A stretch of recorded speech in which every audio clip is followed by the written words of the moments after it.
नमस्ते, मैं विनय आकाश और आप देखना शुरू कर चुके हैं प्रभा साक्षी का खास कार्यक्रम मोस्ट रिलायबल इन्फॉर्मेशन यानी एमआरआई। कभी कभी पूरा का पूरा सिस्टम देश को नुकसान पहुंचाने वाला एजेंडा चलाने लगता है और इसका सबसे बड़ा उदाहरण है इशरत जहां एनकाउंटर केस। आज हम इसको कुख्यात एनकाउंटर केस का एमआरआई स्कैन करेंगे क्योंकि 31 मार्च 2021 को इशरत जहां एनकाउंटर केस में सीबीआई कोर्ट ने 3 पुलिस अधिकारियों को बरी कर दिया। कोर्ट ने तरुण बरोट और जीएल सिंघल समेत 3 पुलिस अफसरों को केस से बरी कर दिया है। ये तीनों अधिकारी ही इस केस में आखिरी 3 आरोपी थे जिन्हें बरी किया गया है। इससे पहले कुछ अन्य अधिकारियों को कोर्ट से क्लीन चिट मिल चुकी है। जून 2004 में गुजरात पुलिस पर इशरत जहां, जावेद शेख और 2 अन्य लोगों के फर्जी एनकाउंटर के आरोप लगे थे। कौन थी इशरत जहां? इशरत जहां का जन्म बिहार के एक परिवार में 1985 में हुआ। अपने 7 भाई बहनों में इशरत दूसरे नंबर पर थी। वह मुंबई के गुरु नानक खालसा कॉलेज से बीएससी की पढ़ाई कर रही थी। इशरत के पिता मोहम्मद शमीम रजा एशियन कंस्ट्रक्शन कंपनी चलाते थे और उनकी मां मुंबई के वाशी इलाके में मेडिकल पैकेजिंग कंपनी में काम करती थी। सभी लोग मुंबई के पास ठाणे के मुस्लिम बहुल मुब्रा इलाके में रहते थे। 2002 में इशरत जहां के पिता की मौत हो जाती है। पिता की मौत के बाद इशरत की केरल के रहने वाले जावेद शेख उर्फ प्राणेश से मुलाकात हुई। वह जावेद की सेक्रेटरी बन गई और उसके अकाउंट्स का काम भी देखने लगी। जावेद शेख मुजम्मिल भट्ट के संपर्क में था। उसी के कमांड पर नरेंद्र मोदी पर हमले की तैयारी थी। इशरत के परिवार वालों के अनुसार इशरत की जावेद के साथ मुलाकात एनकाउंटर से 2 महीने पहले हुई थी। उसने इशरत को नौकरी दी और फिर अपने साथ नासिक, बेंगलोर और लखनऊ ले गया। काम के सिलसिले में दोनों टूर पर भी जाते थे। 11 जून 2004 नासिक के लिए घर से निकली इशरत। 11 जून 2004 को इशरत जहां अपने घर से ये कहते हुए निकली उसे एक जरूरी काम से जावेद शेख के साथ नासिक जाना है। 11 जून को नासिक से वो अपने घर फोन करती है और कहती है कि मैं बस स्टॉप पर हूँ। थोड़ी देर बाद वो दूसरा कॉल करती है और शायद ये उसका आखिरी कॉल था। वो कहती है कि जावेद तो आ चुका है लेकिन उसके साथ कुछ अजीब से लोग हैं। मैं बहुत घबराई हुई हूँ। इसके बाद फिर फोन पर कोई बातचीत नहीं होती। नरेंद्र मोदी को निशाना बनाने का मिशन पुलिस ने किया नाकामयाब। 15 जून 2004 को गुजरात पुलिस और एटीएस के अहमदाबाद के बाहरी इलाके में हुए एक ज्वाइंट ऑपरेशन में 4 लोग मारे जाते हैं और इन 4 लोगों में इशरत जहां भी थी। मारे गए 4 लोगों में इशरत जहां के अलावा जावेद शेख यानी प्राणेश पिल्लई, अमजद अली राणा और जिशान जौहर शामिल था। एनकाउंटर के बाद पुलिस प्रेस कॉन्फ्रेंस करती है और बताती है कि ये चारों लश्कर के एक मॉड्यूल थे। गुजरात के उस वक्त के मुख्यमंत्री नरेंद्र मोदी को जान से मारने के लिए लश्कर ने इन्हें भेजा था, जिसकी भनक पुलिस को पहले लग गई और फिर मिशन को नाकामयाब कर दिया गया। केरल के जावेद शेख के परिवार वालों ने आवाज उठाई। वहीं इशरत के घर वाले टीवी पर सामने आते हैं और कहते हैं कि उनकी बेटी का लश्कर और आतंकी गतिविधियों से कोई मतलब नहीं है, जिसके बाद राजनीतिक पार्टियां भी इसमें शामिल हो जाती हैं। पुलिस की कार्रवाई के बाद इशरत की बॉडी उसके घर वालों को सौंप दी जाती है। वहीं पाकिस्तानी आतंकी राणा और अमजद का संस्कार पुलिस द्वारा ही किया जाता है। मुंबई के उस इलाके में जहां इशरत रहती थी, वहां जब उसकी शव यात्रा निकली तो उसमें करीब 10,000 लोग शरीक हुए, जिसकी अगुवाई समाजवादी पार्टी के नेता अबू आजमी कर रहे थे। इस दौरान उन्होंने इसे हत्या बताते हुए मामले की जांच सीबीआई से करवाने की बात कही।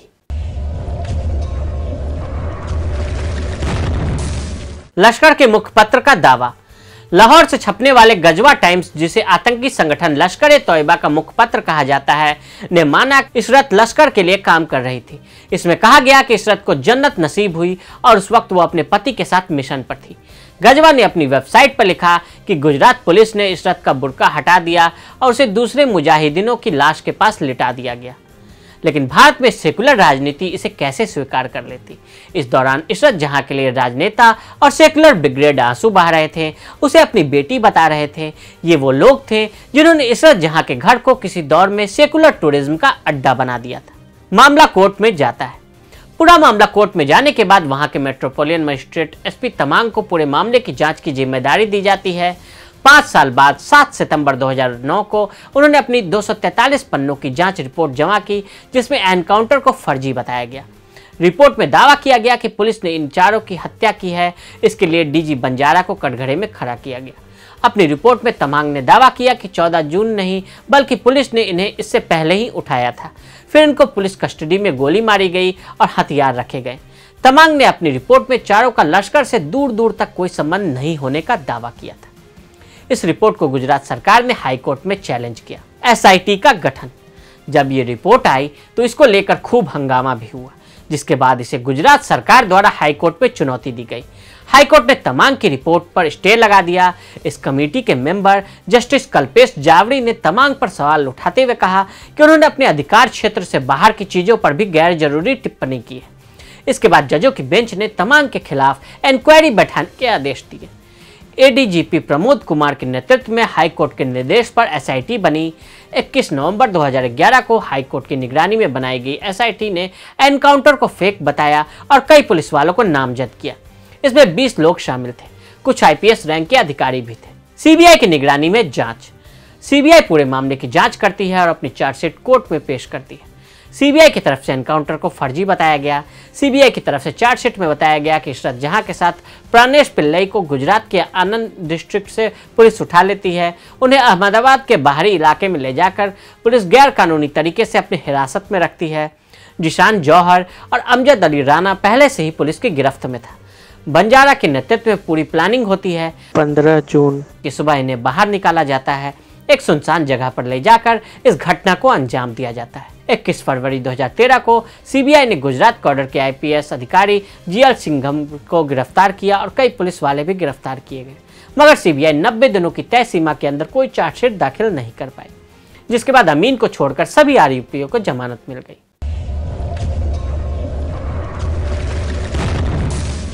हेडली ने लश्कर की फिदायीन बताया। जून 2013 में इंडिया टुडे मैगजीन की रिपोर्ट में खुलासा करते हुए कहा गया कि आईबी चीफ आसिफ इब्राहिम ने उस वक्त के प्रधानमंत्री मनमोहन सिंह और गृह मंत्री के दफ्तर को बताया कि उनके पास इशरत जहां के खिलाफ पुख्ता सबूत है। ये इशारा करते हैं कि इशरत लश्कर के उस मॉड्यूल का हिस्सा थी जो नरेंद्र मोदी और आडवाणी को मारना चाहता था। डेविड हेडली ने मुंबई की स्पेशल कोर्ट में अपनी गवाही के दौरान भी इशरत जहां को लश्कर-ए-तोयबा का आतंकवादी बताया था। रिचर्ड हेडली के मुताबिक इशरत लश्कर की फिदायीन हमलावर थी और वो कश्मीरी आतंकवादी मुजमिल भट्ट को सपोर्ट करती थी। उसने कहा था कि उसे ये बात जकीउर रहमान लखवी ने कही थी, लेकिन बाद में हेडली अपने बयान से पलट गया और कहा कि उसे ये बातें मीडिया के माध्यम से पता चली। सीबीआई अदालत ने सभी आरोपियों को किया बरी। इशरत जहां मामले में विशेष सीबीआई अदालत ने बड़ा फैसला सुनाते हुए मामले में आरोपी आईपीएस अधिकारियों को बरी कर दिया। अदालत की ओर से कहा गया कि क्राइम ब्रांच के अधिकारी जीएल सिंघल, तरुण बरोट व अनोजी चौधरी ने आईबी से मिले इनपुट के आधार पर कार्रवाई की जैसे उन्हें करना चाहिए था। कोर्ट ने यह भी कहा कि इशरत को आतंकवादी नहीं मानने का कोई कारण नजर नहीं आता। पुलिस अधिकारियों ने जिस घटना को अंजाम दिया वह परिस्थिति जघन्य थी तथा उसके द्वारा यह जानबूझकर किया गया ऐसा नहीं लगता है। कोर्ट ने टिप्पणी करते हुए कहा कि सीबीआई ने अनुमति आदेश के खिलाफ कुछ भी विशेष उल्लेख नहीं किया है, जिसमें गुजरात सरकार ने तीनों आरोपियों पर अभियोग चलाने की मंजूरी देने से इनकार कर दिया था, जिससे यह भी माना जाता है कि आवेदक आरोपी आधिकारिक कर्तव्य का निर्वहन कर रहा था। केंद्रीय अन्वेषण ब्यूरो सीबीआई ने 20 मार्च को अदालत को सूचित किया था कि राज्य सरकार ने तीनों आरोपियों के खिलाफ अभियोग चलाने की मंजूरी देने से इनकार कर दिया है। अदालत ने अक्टूबर 2020 के आदेश में टिप्पणी की थी कि उन्होंने आरोपी पुलिसकर्मियों आधिकारिक कर्तव्य के तहत कार्य किया था, इसलिए एजेंसी को अभियोजन की मंजूरी लेने की जरूरत है। इशरत जहां आतंकवादी नहीं थी, इसका कोई सबूत नहीं है। ये बात सुनकर देश के कथाकथित बुद्धिजीवी, सेकुलर पत्रकार और नेता बेचैन हो गए होंगे, जो पिछले 17 वर्षों से इशरत जहां के लिए आंसू बहा रहे थे। ये वो देश है जहां खून बहाने वाले आतंकवादियों के लिए भी आंसू बहाए जाते हैं। ये वो देश है जहां निर्दोष लोगों को मारने वाले आतंकवादियों को बेकसूर ही नहीं, शहीद भी बता दिया जाता है। ये वो देश है जहां के नेता वोटों के लिए आतंकवादियों को बेटी कहने से भी नहीं हिचकिचाते रहे।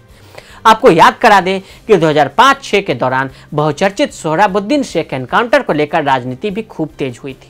उस केस में भी सीबीआई की विशेष अदालत से सभी आरोपियों को बरी कर दिया गया था। तो आज हमने इशरत जहां एनकाउंटर का पूरा विश्लेषण किया। आज के लिए दें इजाजत। ऐसे रिपोर्ट्स को देखने के लिए प्रभा साक्षी के साथ लगातार बने रहें।